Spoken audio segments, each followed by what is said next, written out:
Hello everyone, welcome to my YouTube channel New Age Learning। CTET का notification आ चुका है। जो हमारे टीचिंग एस्पायरेंट्स हैं वो सभी इंतज़ार कर रहे थे, वेट कर रहे थे कि कब CTET का नोटिफिकेशन आएगा, क्योंकि as per the CBSE statement साल में 2 बार कराने की बात है CTET को, कि एक साल में 2 बार CTET का एग्ज़ाम कंडक्ट कराया जाएगा। तो आज हम जो जुलाई वाला हमारा CTET होने वाला है उसके नोटिफिकेशन के बारे में बात करेंगे। कब से कब तक हम फॉर्म भर सकते हैं, फॉर्म फिलिंग की डेट क्या है उसके बारे में बात करेंगे। उसके बाद मोड ऑफ़ एग्ज़ामिनेशन कैसा रहेगा और क्या उसकी टेंटेटिव डेट्स हैं हमारी CTET एग्ज़ाम की, और थोड़ा सिलेबस को भी देखेंगे। इन सब बारे में हम बात करने वाले हैं। सबसे पहले बात कर लेते हैं ऑनलाइन एप्लीकेशन जो हमारी शुरू होंगी वो 27 अप्रैल से शुरू हो जाएंगी, यानी आज से हमारी ऑनलाइन फॉर्म फिलिंग शुरू हो जाएगी और ये 26 मई तक, यानी 1 महीने का लगभग आपको समय मिला है। इसमें 28-29 दिन आपको मिले हैं इसमें, जिसमें आप अपनी फॉर्म फिलिंग कर सकते हो। ये 26 तारीख को रात 12 बजे से पहले साइट बंद हो जाती है, तो 26 तारीख तक, 27 अप्रैल से 26 मई तक, 26 मई 2023 तक आप फॉर्म भर सकते हैं। लास्ट डेट जो होगी सबमिशन ऑफ फीस की, ये भी 26 मई ही रहेगी। इसमें किसी में ऐसा होता है कि 1-2 दिन का रिलैक्सेशन दे देते हैं कि आप 1-2 दिन बाद तक भी फ़ी सबमिट कर सकते हैं, लेकिन इसमें 26 तक ही फॉर्म भरे जाएंगे और 26 तक ही लास्ट डेट रहेगी फ़ी जमा करने की। डेट ऑफ एग्ज़ामिनेशन जो है अभी टेंटेटिव है, ये आगे पीछे थोड़ा हो जाता है, तो जुलाई या अगस्त में, जुलाई 2023 या फिर अगस्त 2023 में ये बता रहे हैं कि ये CTET का एग्ज़ाम करा लेंगे। वैसे भी 26 मई तक हमारे फॉर्म फिलिंग हो रही है, यानी कि मई का महीना ख़त्म हो जाएगा। उसके बाद लगभग हमें 2 महीने का समय मिलता है। 2 मंथ्स देते ही देते हैं प्रिपरेशन के लिए, तो लगभग जुलाई अगस्त में हमारा ये पेपर हो जाएगा। पेपर हमारा ऑनलाइन मोड में होगा, कंप्यूटर बेस्ड होगा ये, यानी कि CBT मोड में होगा हमारा पेपर। ऑफलाइन ही CTET नहीं होता है। अब बात कर लेते हैं, अगर हमारे फॉर्म में कोई गलती हो जाए तो उसमें करेक्शन कैसे करेंगे। तो उसके लिए भी हमें CTET की वेबसाइट को विज़िट करते रहना है। मैं भी इसके बारे में बाद में बता दूंगी अगर ऐसा कुछ आएगा। तो इसमें अगर हमारे फॉर्म में कुछ भी गलती हो जाती है तो हम उसको सही कर पाते हैं। ये जब हम फॉर्म फिलिंग कर देते हैं उसके बाद में हमें 2-4 दिन का टाइम मिलता है। उसमें जैसे सिग्नेचर की गलती है, फ़ोटो की गलती है, या फिर और कोई आपकी पर्सनल डिटेल जो गलत हो गई है उसको आप करेक्ट कर पाते हैं।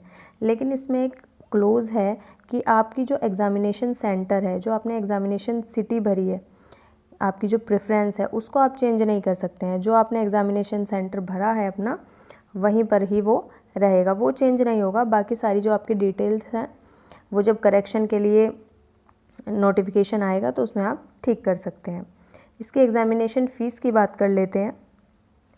तो इसकी एग्ज़ामिनेशन फ़ी होगी, 2 पेपर होते हैं इसमें।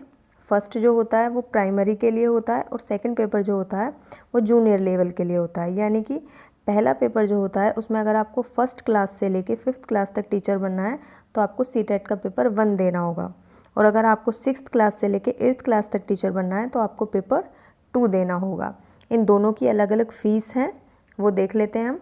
अगर आप जनरल या OBC के कैंडिडेट हैं, OBC भी मतलब नॉन क्रीमी लेयर होना चाहिए। क्रीमी लेयर के अंदर जो OBC आते हैं उनके लिए कोई भी रिलैक्सेशन नोटिफिकेशन में नहीं दिया हुआ है।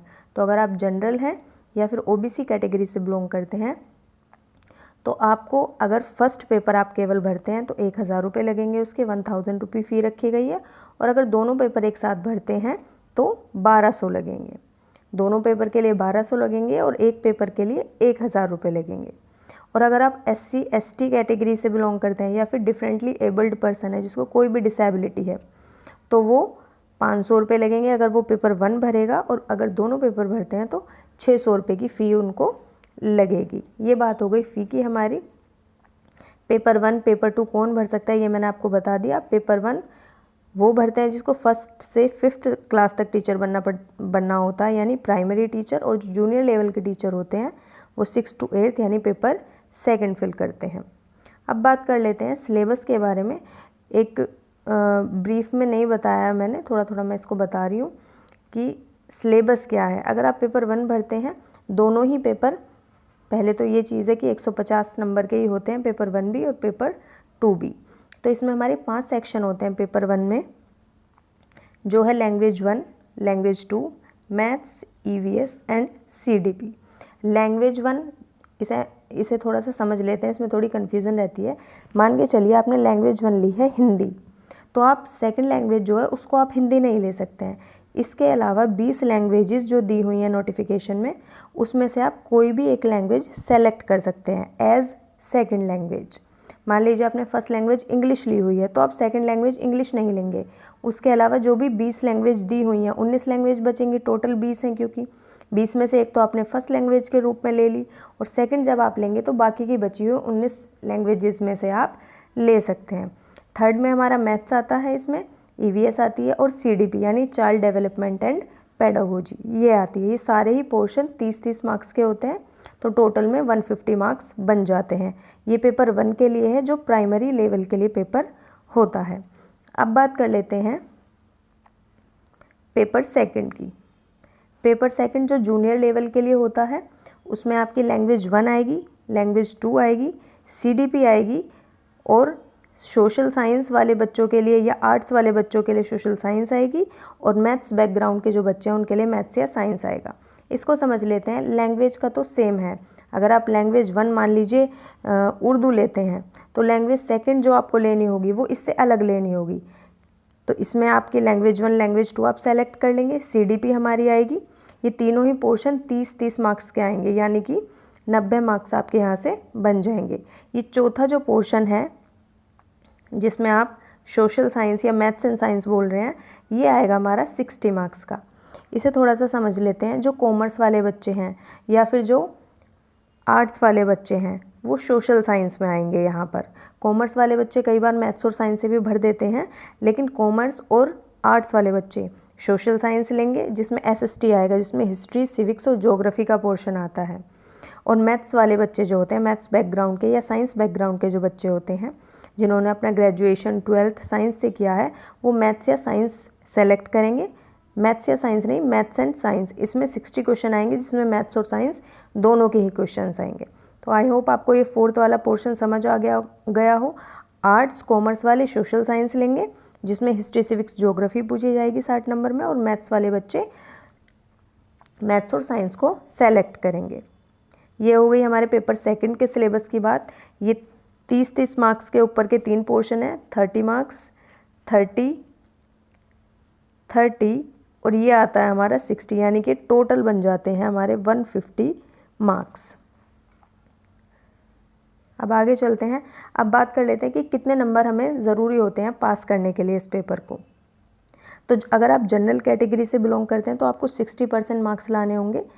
अगर हम 150 का 60% निकालेंगे तो वो 90 मार्क्स आएगा, यानी आपको 90 मार्क्स इसमें स्कोर करने होंगे। और अगर आप ओबीसी हैं, एससी हैं, एसटी हैं या फिर डिफरेंटली एबल्ड कैंडिडेट हैं, तो आपको 55% लाने होंगे, जो बनता है हमारा 82.5। लेकिन आपको 83 मार्क्स लाने होते हैं। ये चीज़ समझ में आ गई कि जनरल कैंडिडेट के लिए 90 मार्क्स और ओबीसी के लिए या फिर अदर जो कैटेगरीज़ हैं या डिफरेंटली एबल्ड के लिए 83 मार्क्स। नोट देख लेते हैं हम। इसमें पेपर हमारा बाइलिंगुअल होता है, हिंदी में भी आता है, इंग्लिश में भी आता है। जिसको हिंदी में समझ नहीं आती वो इंग्लिश से कर सकता है, जिसको इंग्लिश समझ नहीं आती है वो हिंदी से कर सकता है। अच्छा, जो बच्चे दोनों पेपर भरते हैं, पेपर 1 एंड पेपर 2, मानिए किसी ने बीएड किया है और दोनों पेपर वो भरना चाह रहे हैं, तो ऐसा नहीं है कि अलग अलग डे पर आपके ये पेपर होंगे, प्राइमरी का अलग, जूनियर का अलग, नहीं, सेम डे में ये आपके पेपर हो जाते हैं। 2 शिफ्ट में ये पेपर होते हैं।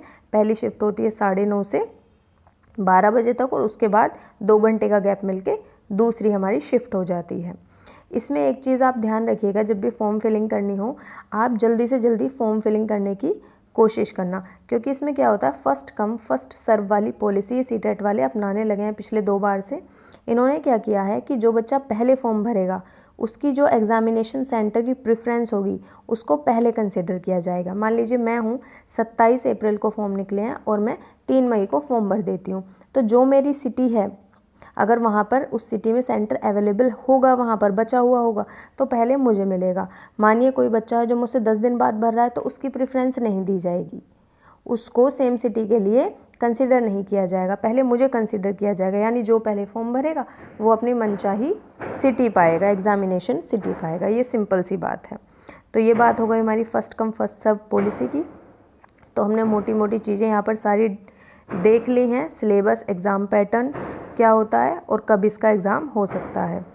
तो अब जैसे कि नोटिफिकेशन आ गया है, एक पॉजिटिव एनर्जी है, अच्छे से अपनी तैयारी करें। अगर वीडियो इन्फॉर्मेटिव लगी हो तो वीडियो को लाइक करें, चैनल को सब्सक्राइब करें। और अगर किसी को सोशल साइंस का पोर्शन पढ़ना है तो मैंने प्लेलिस्ट अपने चैनल पर डाली हुई है, उसे आप जाकर चेक कर सकते हैं। उसमें मैंने चैप्टर वाइज सॉल्यूशन दिए हुए हैं। Thank you so much.